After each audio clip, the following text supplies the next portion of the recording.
On this week's episode of the Marketing Expedition podcast, we get to speak with Taylor Ryan. And he is a 6-time startup founder, currently a partner at Klint Marketing, a digital growth agency, and the CEO of Architecture Quote, connecting architects with projects. He's an American living in Copenhagen, Denmark, where he's spent the last 4 years running the marketing department for some of Denmark's fastest growing startups. So before we get to that, though, I need to share with you all about Sweatcoin. It's a walking step counting app that basically pays you to walk. You get daily motivation to walk. You get all kinds of offers and cool things and points and things that you get for walking, for your steps that you do. So go to peppershock.com/offers and you'll get paid to walk, which is so awesome. So peppershock.com/offers, select the link for Sweatcoin, accept my offer, and then you'll be in and you'll get a free little bonus because of it. And now it's time for the Marketing Essentials moment, all of the basics that you need to help you build your brand and your bottom line. Okay, we're going to talk in depth with Taylor about some of these things, but I wanted to at least make sure you understood the basics and have an understanding of what voice search optimization and search engine optimization really is, and the importance of what voice search optimization is going to be in the coming future. According to dialtech.com, in the United States, 55% of households will have their smart speakers by 2022. So in that case, that means we need to do things to continuously optimize for voice search, right? And so word of the wise is to create a web page that has frequently asked questions, because when searchers are asking a question, they begin their questions with words like when, what, who, where. And according to Forbes, voice search is really drastically improving our user experience. And Google is really focusing on voice search optimization.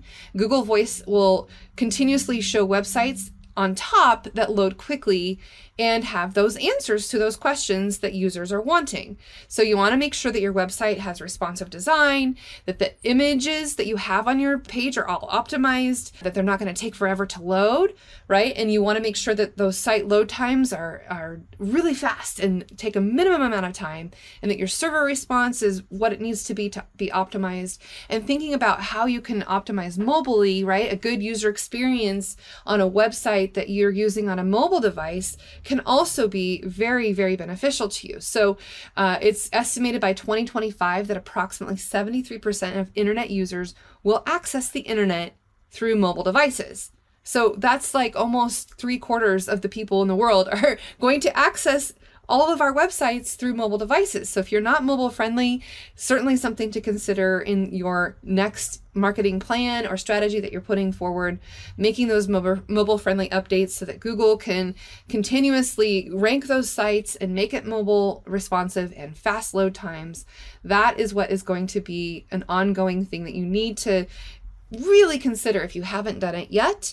And we want to make sure that it's quality, right? That the answers that are being served up on all of these listening devices are giving answers that you want to have heard, right? So making sure that you're optimizing for those answers is going to help you as well. And then the algorithms that are being used, AI, artificial intelligence, is using to interpret those search queries.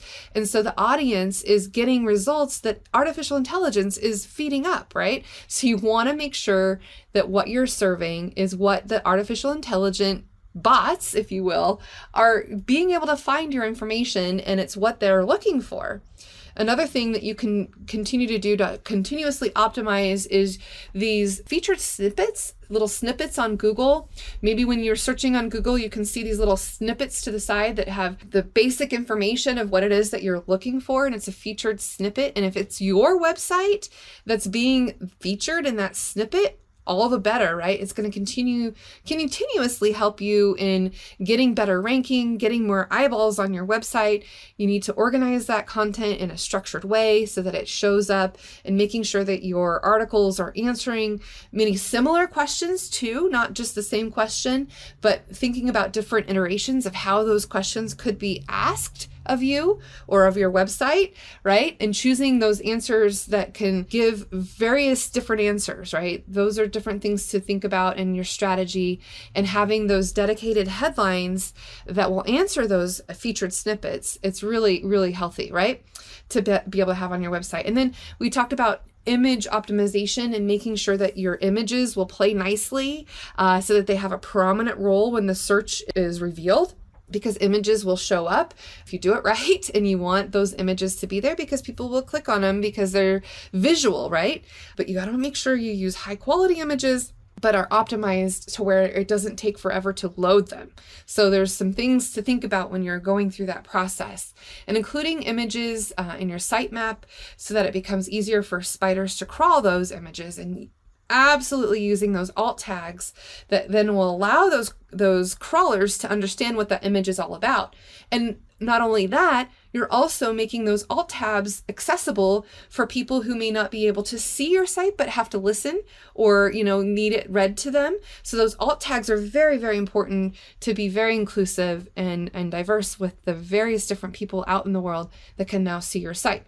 So think about alt tags and optimizing your images, and then thinking about the keywords that are related to maybe the words that you think that you're going to be able to use. And one little trick that you can do is when you start to type into Google, it'll suggest different types of phrases that you're looking for. Now, screen capture that, and now you need to optimize to all those different types of suggested tags that then Google thinks that you're trying to type before you type them, right? And so if you can come up with different ways to include those keywords into your content on your website, then you're going to have even more answers served, okay? So the other thing to think about too is when you're building links to other websites and then having people link back to your site. So backlinks from relevant and authoritative websites can really also help your website gain notoriety and ranking as well. And promoting that content that you're putting out there on a regular basis to drive more traffic back to your site will then help it continuously get up there in the ranking as well. So sometimes you can use guest bloggers or influencers that can, link to your site and you link back, or you can have a reciprocating link where you have people on your site, you guest blog on their site, reaching out to those target audiences that are maybe like yours, but maybe you're not competing. Maybe you're, co-opetition, or you have something to offer that they don't, and vice versa, but you have a similar audience. So you can now link to each other's websites and make it relevant and have that prominence there to help you continue to improve your search engine optimization and voice search optimization as well. And just all the while thinking about who your end user is and how they're going to use that website to give them the best experience that you want them to have, right? So user experience is an important factor in all of this, right? UX design is what it's called, user experience design. But those things are important for ranking for Google, but also thinking about understanding who your audience is. So your audience is not just the Google bots and the artificial intelligence, but you also have to have it as a human experience too, right? They need to understand what is happening. So thinking about how you can simplify your navigation for your end user, thinking about how you can have those SEO friendly layouts and voice search engine optimization layouts, having some call to actions, but choosing those wisely so that you're not continuously just sell, right? You want to give value, add value, do something that they will see as valuable, and then they're going to want to buy from you because now you're presented as the expert. You've given them a wonderful experience on your website to be able to engage with you and all of those things. So all of those, there's so many more things about search engine optimization and voice search optimization that you can consider, but hopefully that gives you some basics. And now we're going to listen to Taylor and you're going to get even more. So here we go.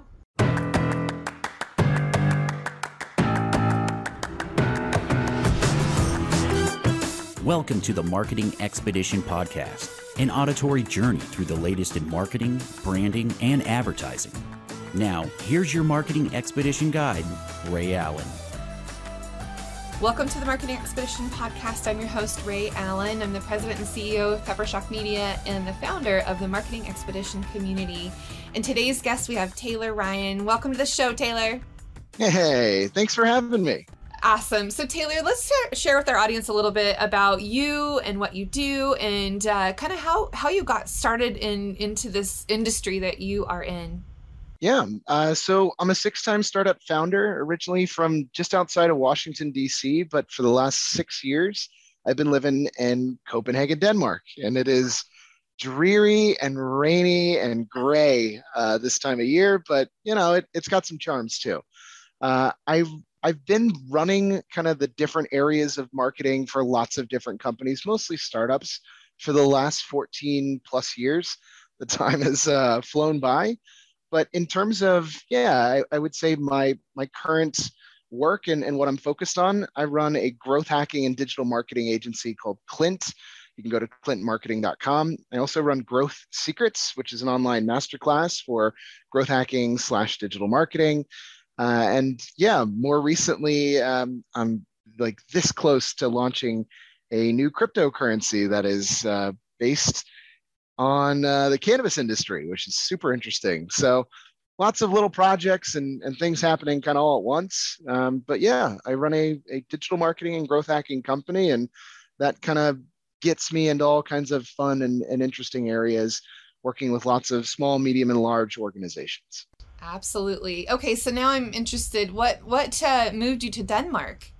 Yeah, it was it was one of those things. I grew up in the DC metropolitan area, and I had a chance visit out here. I had a buddy getting married in London and a friend that was actually briefly out in Copenhagen. And he's like, hey, why don't you just come by while you're in London? And I was like, well, yeah, but I've already booked everything. It's like, dude, it's $30. So legit $30 round trip from London to Copenhagen. I did a 2.5 day visit, and I was like, this is different. I could do this. So flash forward, so it was close to like 4 months, sent out tons of applications, tons of interviews, and I had 2 different job offers, and I basically just leveraged the two against each other. So most Nice. of the time, yeah, I meet like other Americans out here, and it's like, oh, I met a Danish girl, or I married a Danish guy. We moved here. Mhm. So a little different for me. Nice, nice. So tell me more about Klint and where did the name come from? So the name Klint is the Danish word for a cliff, basically the mountain that meets the sea kind of thing. And I had built up a bunch of companies out here as the either chief marketing officer, head of marketing, or whatever the kind of lead name of the person in the marketing department, to the extent of 4 companies that I had run as the marketer in charge had exits. So pretty good overall track record. And I didn't own any of it. And I really thought that it was so much easier to build companies up from zero, or at least fix when they're totally broken and they're just trying to kind of digitalize, by setting foundations that's building automated tech stacks, and also giving them a jumping off point. As somebody that was a chief marketing officer and worked with a handful of agencies, it was the most frustrating thing in the world to have endless retainers where it's like, I can't quit you, like it's impossible for me to get out from underneath this endless retainer. So the idea of kind of fast service and yeah, big results, and you're able to jump off and fly off into the sunset if things pan out, or continue to work with us. I don't know. Hmm. So give me an example of something that you built from scratch, like from day one. What happened? I mean, there's so many. Like, I love this crypto project. So like, crypto's a crazy space. It's blowing up, and yeah, every day I'm learning something new. But we've had to launch a crypto project, and I think like every software as a service tool is different. Every business model is just different enough, and you have to kind of learn what people are doing in that space. And I think often I'm looking at the buyer intent behind it. So like, what is the purpose behind this, and why would somebody get into it? That kind of thing. So setting up a brand new website, adding all the tracking, setting up the conversion funnels, exit intent pop-ups. Within this crypto space, it was building out a lot of different forms that were collecting a lot of information, and then promotions across all social media in terms of being able to duplicate all of the posts across all the channels and get it scheduled for the next 3 months. All of those things culminate into a really successful launch. It's just, yeah, there's so many little things that you don't think about until you're in it and you're trying to build something from zero. And yeah, I don't know. I run into so many people, and I'm sure you have as well, that people are trying to build stuff from scratch. And it's like, you don't have to do that. There's existing frameworks, or there's existing, templates that you can basically build from zero without having to do all the work all over again. So what are some of your favorite tools that you've used in doing this process? I mean, I'm a fan of so many different tools. I think that's kind of, I had a buddy of mine ask, like, what's your superpower in marketing? And I'm like, weird question. But but I do think it's tool selection. So if we're just looking at publishing across different channels for social media, like super early stuff, then I'm probably using Publer, but Publer doesn't work with Telegram. So, Publer is very similar to like Buffer or Hootsuite or one of those. I found recently that Hootsuite works with Discord, which is super rare. But we're using a tool called Amplifier now, AMPLIFR. With any type of conversion forms, I'm usually building a lot of those inside of Elementor, so it's a little easier. Within that, I'm syncing everything up with MailerLite, and I use exit intent pop-ups via Convertful. When I'm kind of wireframing everything out, I'm a huge fan of Figma. I don't know how people did it before Figma. Like, it's so crazy in terms of being able to make mock-ups and kind of wireframe functionally some of these things out. I know people used Adobe XD for a bit, but huge fan. And Miro. Miro is this awesome tool that allows you to take screenshots and kind of build out these really basic kind of, I guess they're creative boards. They're kind of whiteboard type tools. But I've actually jumped into a new tool called Weegie, WEJE. So I love tools. I'm like a tool fanatic. Like it's stuff that saves time, It just reminded me of the Ouija board, spelling things out. Yeah, exactly. Yeah. Some of the names that they come up with, all of these tools, right? I mean, they're just inventing words now, and it's just fun for marketing because now you can play on the words. And yeah, there's lots of different fun tools for sure, for sure. So one of the things that you had mentioned that you wanted to talk about, and I just love this topic, is video marketing. Let's talk more and dig into that and share a little bit of some of the things that you do and want to consider when you're marketing your videos. And we produce videos all the time, and it's just definitely something that people absolutely need to include in their marketing plan. Share some more about that.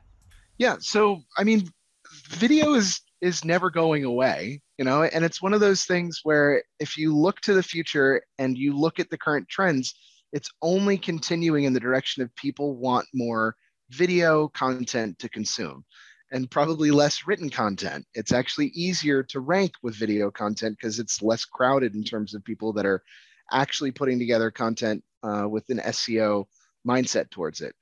And these newer platforms that continue to expand give you a lot of interesting opportunities. So I've thought for the longest time, like TikTok, that's for kids, like that's for kids that are doing their dancing and choreographing stuff. And I thought it was absurd. And then I started trying to engage on videos that were within my niche or within digital marketing or growth hacking or startups.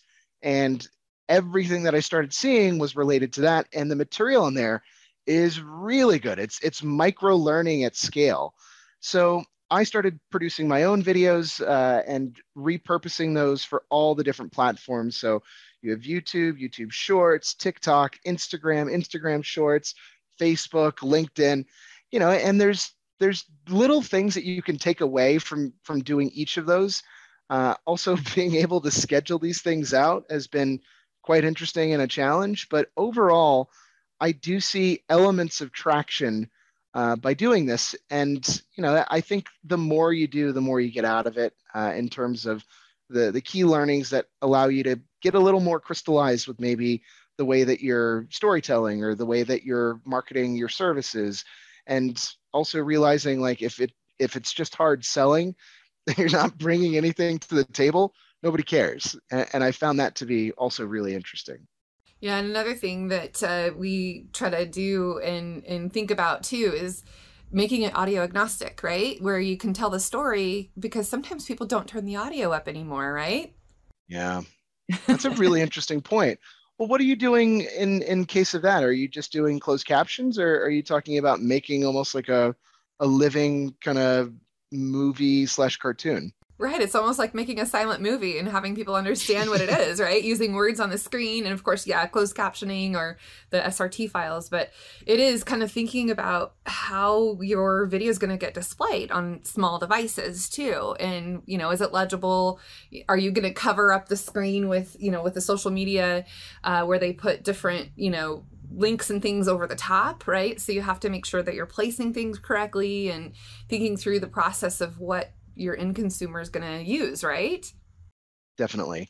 Well, I'm curious. You brought up SRT files, and that's one of the trickier things in terms of manually doing it and trying to get it right the first time, or putting it through some type of automation. I'm curious, if you are you manually creating these, or are you using a tool to get the SRT files at the end? Well, the nice thing is we got to be beta users of the Adobe product, where it will, for the most part, try to translate exactly what's being said, but you have to go in and kind of tweak it and massage it a little bit. Like, for instance, my name is spelled RHEA, so it tries to pronounce Rhea instead of Ray, or it won't spell Ray, right? It'll spell it completely weird. So you have to, you know, make some adjustments to the spelling, or, you know, those types of things. And of course, Brian, our video producer, has mastered that quite well in getting those out there. And yeah, I mean, when we first started, before the automation tools were available, we had to physically type it all out, right? And Yes. make it all happen and transcribe it all. Oh, it's painful. But now with, you know, artificial intelligence, it can listen to us and then transcribe it automatically. And I think YouTube and Facebook have a few tools that will do it if you set it up for it. But yeah, there's definitely, you know, some margin of error to be aware of to make it happen. But it's definitely, because it's come a long way within the last, you know, short time frame, I think. And I think people are just getting used to being able to read what they see. And another interesting thing that I recently read too is younger kids are learning to read by watching videos that have the subtitles on them. Isn't that interesting? Wow. Yeah. Did not think of Yeah. that, but that totally makes sense. Right? Interesting. Right? Yeah. So if there's some misspellings or short codes for things, it's gonna be a problem for ongoing. But yeah. So, and you mentioned TikTok. I have a 13-year-old son who inevitably was the one who showed me about TikTok and got me on it to begin with. But I can tell you, man, I just have wasted so much time on there. Totally get it. Well, you know, time wasted and no, it's wasted time. I'm totally with you. Well, it's interesting. So like, I've come across some tools really recently that I'm in love with, that are doing a bit of that SRT file. And for those that don't know, the SRT file is basically just, it's the transcription, it's closed captions. Like, so it's nothing fancy. The only time that I really need to dig into those is when I'm publishing on LinkedIn. Or if I need to go in and manually edit them for posting on TikTok. But I found tools kind of like you're doing now that are saving me a ton of time. So Pictory is one of the newer ones that I've picked up. And every once in a while, like, I'm on this website, AppSumo, which is a lifetime deal website, but there's tons of competitors of AppSumo. There's Dealify, DealMango, GLT, I don't know, there's like 50 of these things. They're all affiliates, you know, they make their money, I'm sure. But I definitely every once in a while find these really interesting tools that allow you to cut off of the transcription, so it can remove all of the ums, uhs, and kind of stutter steps like automatically, which is phenomenal. But you can also cut using just the words, so that you're able to cut knowing that that was the last sentence or last phrase that I need before, you know, the next cut happens. And yeah, it's super fluid, really easy to pick up and use, super user friendly. So yeah, can't say enough good things about it. Pictory is the name of the tool, but there's a bunch of other tools that continue to just pop up, and it's like, oh, look at you, you know, it's just there. So interesting stuff. Oh my gosh, we'll have to have a glossary of all of the tools. And I love it. Okay, so Deal. tell me about some of the clients that you're helping now and kind of the process that you go through and ways that you really see the results with what you're doing with them. Yeah, so I had a pharmaceutical client. I'm not sure how much I can. Well, their name rhymes with Ovo Nordisk. I don't know. But yeah, so basically, we were trying to focus on a segment of basically obesity awareness. And one of the trickier things is that that is a really popular topic in terms of like, I think half of the websites online are basically like, lose weight, how to lose weight. You want to lose weight? It's all these like really like competitive areas. But what I have found is like there's not a ton of competition on YouTube.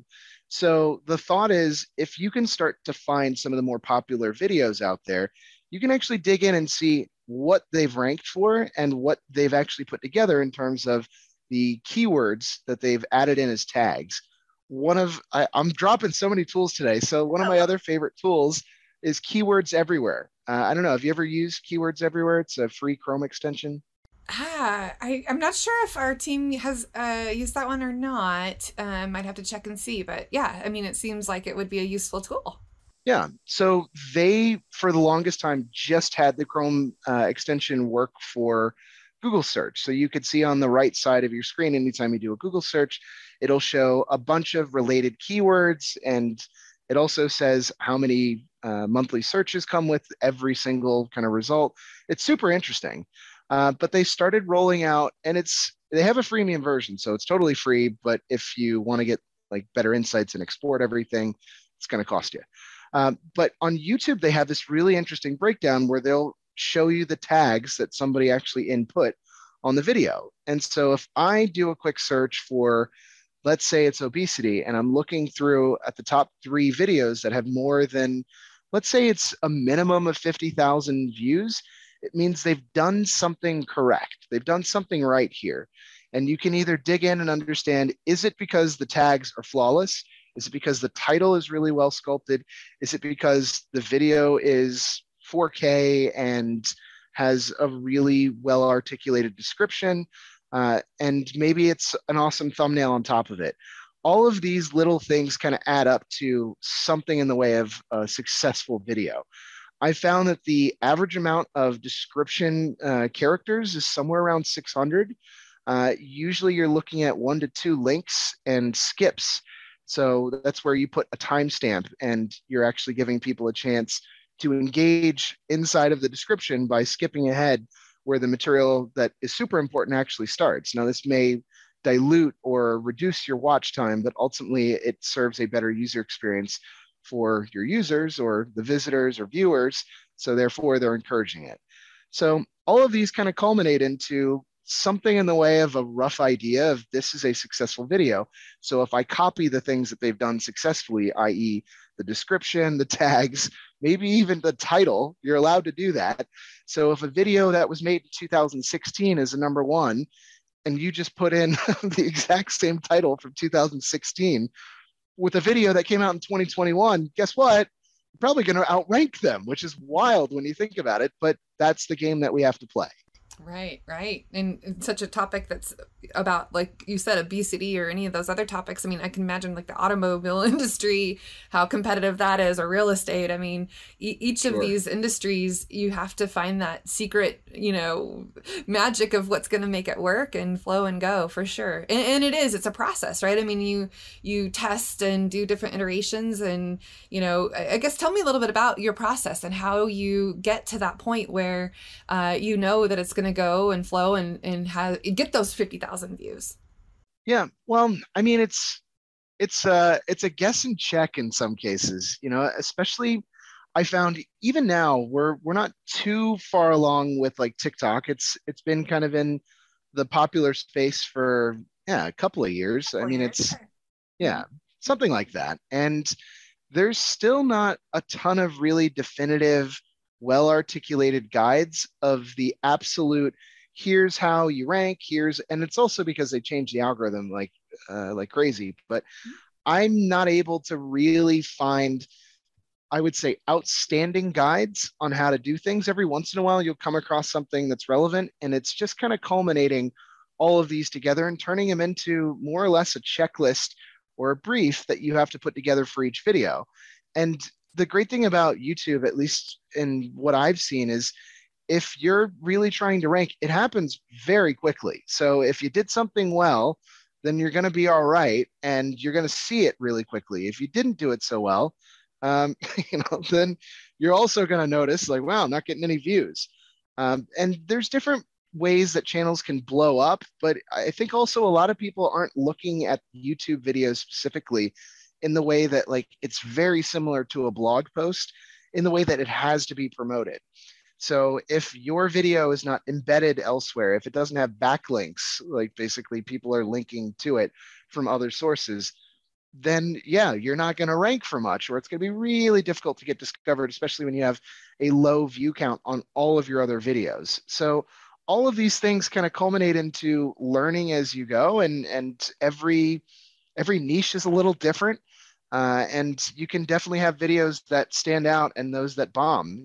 I think my most popular video by far is how to upload TikTok videos using Google Drive. Like, it's super easy. Like, I would hate to have to manually edit everything on, a device, a cell phone. I would hate to have to try to put and embed everything in there and then upload everything from a device. I just want to be able to shoot vertically with the camera turned to the side on a hinge lens, or not hinge lens, a hinge mount, and then edit everything and then push it over to a cell phone to just have somebody do this. But as soon as somebody gets like a really badass like scheduling tool for TikTok, like, totally different ball game. Right. But yeah, that was a really long rant. I'm sorry. No, that was good. That was great. I mean, and you're right, because a lot of content creators have to do it all on their devices, and that is time consuming. And I don't know about you, but typing on my phone sometimes isn't always doesn't prove to always be the best, right? No, totally with you. Let's talk about kind of some trends that you're going to see in the future. What are some things that you are seeing that you want to try that you haven't done yet, or you want to investigate or implore, or maybe have, your clients like trust but verify, as we talked about earlier, like for you to get to do? What would be like super awesome for you get to do for a campaign, or, whatever strategy that you want to put into the future? Yeah, I think maybe it's just me, but the reason that I got into digital marketing as a business, a marketing agency, I just wanted to work on cool shit. Like, I really wanted to work on stuff that nobody gets to touch. So the idea of getting my hands on a project where I get to play with, I don't know, AR, VR, or I'm getting to build things that are going to be present in the metaverse, that's interesting to me. Every once in a while, like, I'll get into really cool conversations with guys that are building factories in space, and like, that's a really cool thing. So like, yeah, I love deep tech. I think that's really interesting in terms of like marketing technology. I do think that, yeah, I would really love to find some projects that get to incorporate AR and VR in some form of either guerrilla marketing or something interesting. But I don't know. I'm always curious what other marketers are into. What do you think? What would be like a really interesting project that you'd love to dig into? Yeah, I mean, fun, fame, and fortune, right? All three of those things, right? If we have fun, we gotta, it's gonna be exciting. Fame, because we're gonna do something really cool and people are gonna talk about it. And fortune, like, we're gonna make money because of it, right? Ideally, right? I like that. Yeah. Let's talk about Metaverse a little bit, because I don't know that the whole world even understands what's going on, like why and what. So share your thoughts on this Metaverse that has evolved now. Yeah, I mean, there's so many. I can't remember the name of the video, but there's a great like 2.5 hour long explanation on YouTube, and it's a game changer. So like, you're looking at the next wave of kind of like the big thing. So, when it was the internet was a big thing, that was gigantic, and then mobile phones. World Wide Web. Yeah, right? Like this whole internet. Now, Yeah. Well, and it was a big deal. And it turned out, to be a big deal, but you had idiots that were sitting around like, well, I'm not going to do my business from behind a screen. I'm an adult. And it's like, yeah, I know. But you don't understand, 10 years from now, it's going to be super normal to have everybody doing it this way. Right. But there were a lot of people that resisted. And you're going to see that with this whole metaverse thing where it's like, this is stupid. I'm not putting on a silly ass headset. I'm an adult. And it's like, yeah, okay. Well, follow the money. Where and how are people actually going to be monetizing a lot of that stuff? I think it's a lot of decentralization of different assets. So you have the ability to make money off of everything that you see and do, which is really interesting. So if I am walking around in some metaverse space and I see an ad for Pepsi, let's say it's Pepsi, I get money for that. That automatically is like, okay, cool. I'm going to go there because I'm getting paid to exist. Like, that's fascinating to me. In terms of the way that you work and engage with this environment, you can already see that within different spaces that exist now. Like, people are like paying ungodly amounts of money to play video games, internet video games, and to have the best materials within those games, whether it's loot or weapons or whatever the nature is. People are already paying money into that. And I'm not saying the entire world, all of society is going to get into that. I have some very close friends that are architects. They're like, that's stupid. I build real buildings. I'm like, guess what, dipshit? If you had gotten into this earlier, which is now, you'd be one of the biggest, most well-known architects in all of the metaverse. But because, people are closed off to things that they don't understand, I don't know. I think there's a lot of opportunities that just go unsought after. Right.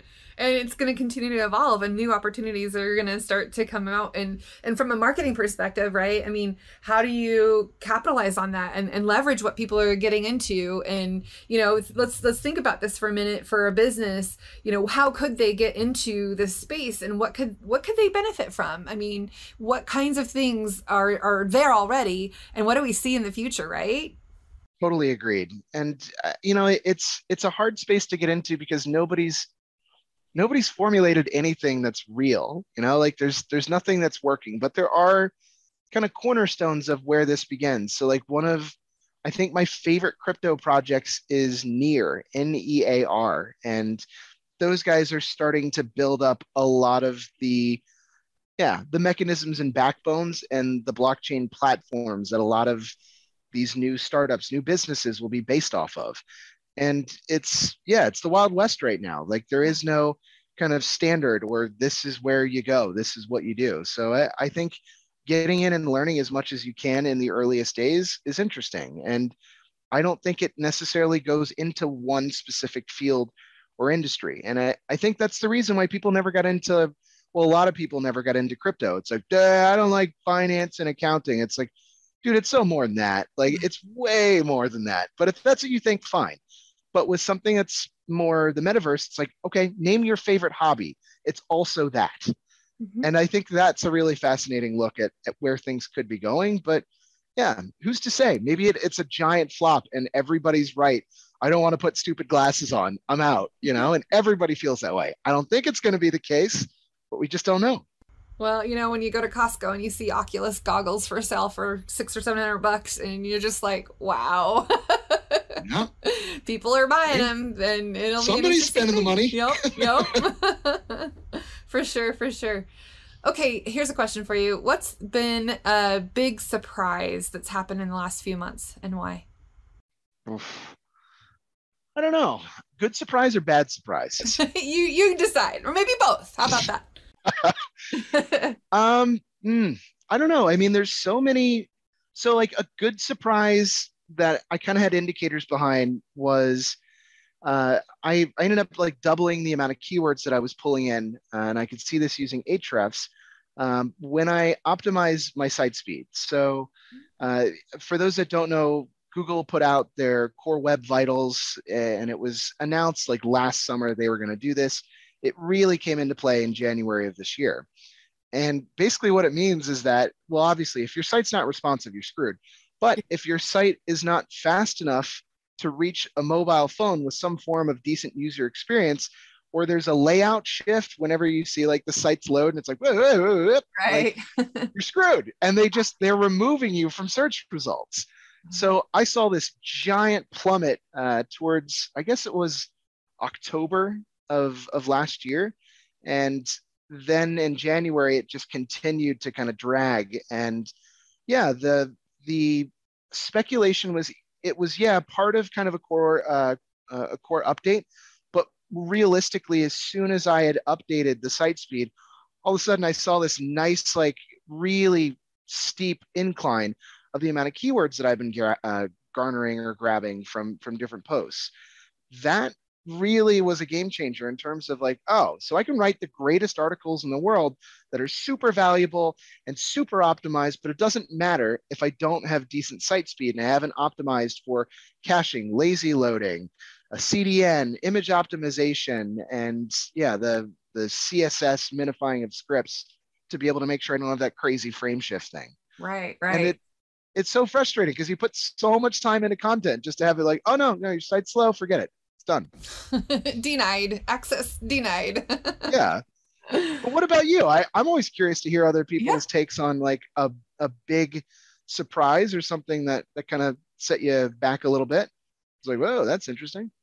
So Clubhouse has been something that I've, first when it first came out, I was like, I don't know if I want to do this. This is not something, I don't know. But actually, I enjoy it. And now I have a club, the Marketing Expedition Club, and we're on it once a week. And I have learned so much from so many other people from all over the world, right? And it made connections and, just hadn't originally thought of it as like a tool to drive new business and, be able to learn a lot of things from other people, other marketing people. And that's the cool thing about it is the club has other, agency owners and marketers and business owners and, people who are in the marketing profession.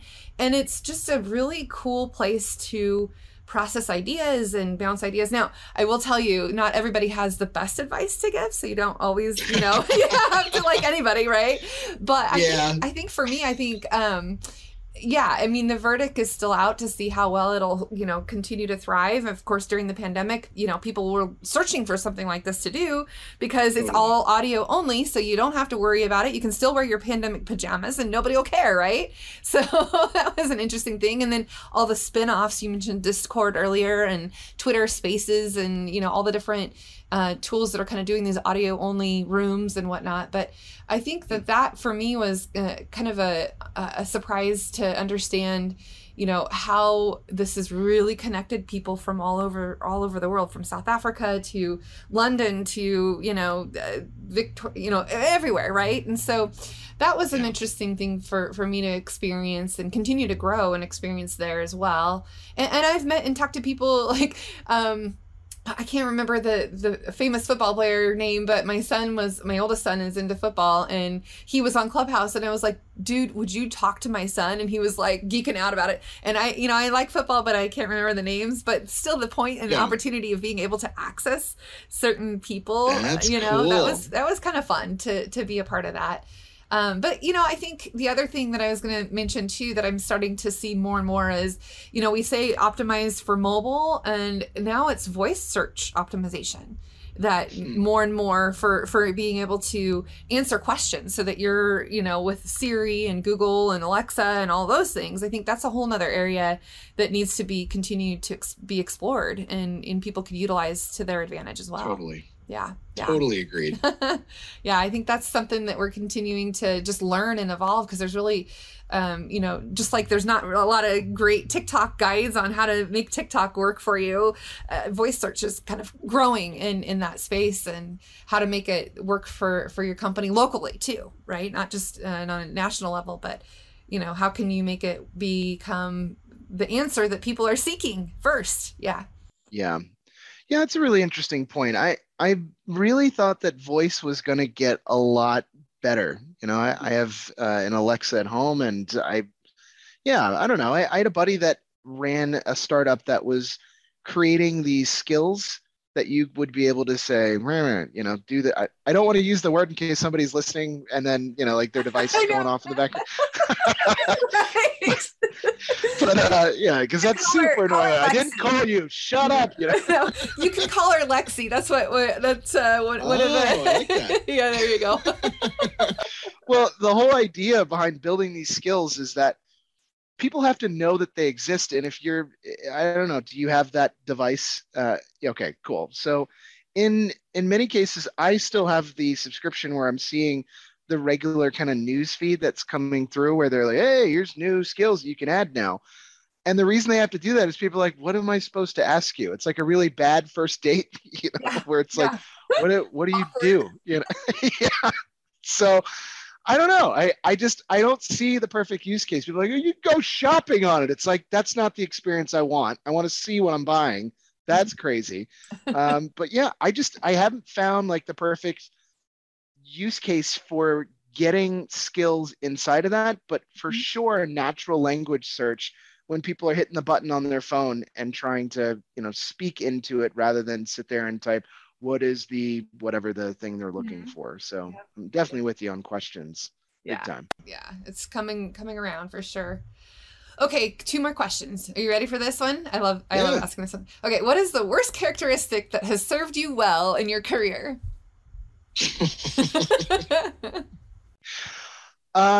Yeah, I don't know. I mean, so I don't really give a shit what people think, and that's really served me.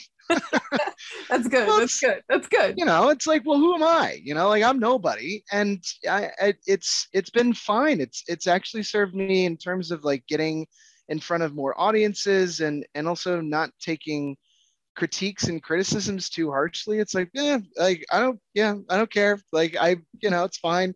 Welcome to your opinion. But I've found that to be the not giving a shit really does, especially when you're starting a business and there's so much riding against you. It really is a bit liberating, and that to me is kind of a it's been a nice pleasant surprise where it's like, I really don't care, like in terms of seeking others' approval, and that's kind of propelled me a little further than I ever would have thought. Well, to be an entrepreneur, you have to have some sense of, that in you, because otherwise you would be out to please everyone and you would please no one. So there you go. Yeah. No, okay, let's see. I lied. I have another question for you. What is something that you wish you would have known before you started your business? Well, to be totally honest, digital marketing agencies are one of the least scalable business models I have ever been involved with. I've started a ton of other different types of companies, tangible products, as well as, software as a service type companies. And I got to tell you, it is really challenging to scale a company where it is a one-for-one activity. Somebody needs a service, you provide that service, payment stops. And in many cases, the companies that I've seen do the most in terms of revenue and have the easiest ability to continue to grow is something that is scalable, usually software as a service. You build it once, sell it unlimited times. And I think I started this stupid thing 3 months before like the pandemic hit and the lockdown. And I was like, oh, this is great. Like second month, I got like 5 clients. I'm like, dude, this is the best thing I've ever done. And then lockdown. And it was, it was tough. But So, everybody had to go but digital that weren't, if they were a traditional brick and mortar, then they had to move to click and mortar. And that was something we saw in rapid, fire, because people were panicking, right? Because then people wouldn't come to their physical locations. And so now suddenly they all had to figure out very quickly how to sell online. Yeah. cool angle. And that's what kind of got you through the pandemic, I take it. There was some of that going on for sure, because we had hospitality and restaurant clients and tourism clients, and oh man, that was brutal. So yeah, you got to get creative and find other verticals that you can get into that are a little more sustainable, right? Yeah. Totally agreed. Yeah, great point, but awesome pivot and awesome move. I totally get it. Wish I had thought to really focus in on that. Just went back to like, just call everybody send all the messages, and it's interesting. Well, we had to get through it. Everybody had to get through it some way or another, but hopefully we'll get through on the other side and be all the better for it. And there's some silver lining, right? We now have hybrid events and Zoom that everybody can use. I mean, we've been using Zoom for 5 years, but I think it kind of came up, right? I know, right? So it was awesome because then we could just share and show other people who, had never used it before, and we'd already kind of did that. But wild? Yeah. Interestingly enough, though, don't you think Skype totally missed the boat? Like, Skype had a 10-year lead time. They could have killed the market, right? I mean, it was interesting. Ha! Anyway. What happens when giant companies buy up these really powerful tools is they just go to shit. So yeah. But yeah, I'm sure Skype is the one guy like, why is nobody talking about me? Must be so frustrating. Oh my gosh. And all these streaming services now, oh my goodness. I mean, the cable companies are going to be put out of business because now everybody's just buying the subscriptions that they want. And we don't have cable anymore. We don't have cable TV. We've got, Hulu and Netflix and all of these different ones that we're using now. And I think Amazon Prime, all of that. And so now we're going to see that continue for sure. Okay, so let's wrap this up. Tell us how people can get in touch with you, or ways that they can engage with you and learn more from you. Sure. So I would say I have close to 60% of my clients in the US. So don't hesitate to connect with me. I am the only Taylor Ryan in all of Denmark. So there's 4.5 million people out here. So not a massive country, but look me up on LinkedIn, Taylor Ryan. I connect with everybody. Happy to jam out if you're interested in chatting. You can also check out my website, klintmarketing.com.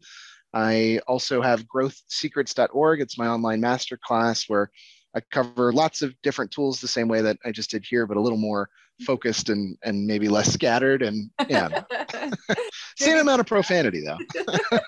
Good. I wouldn't have it any other way. There you go.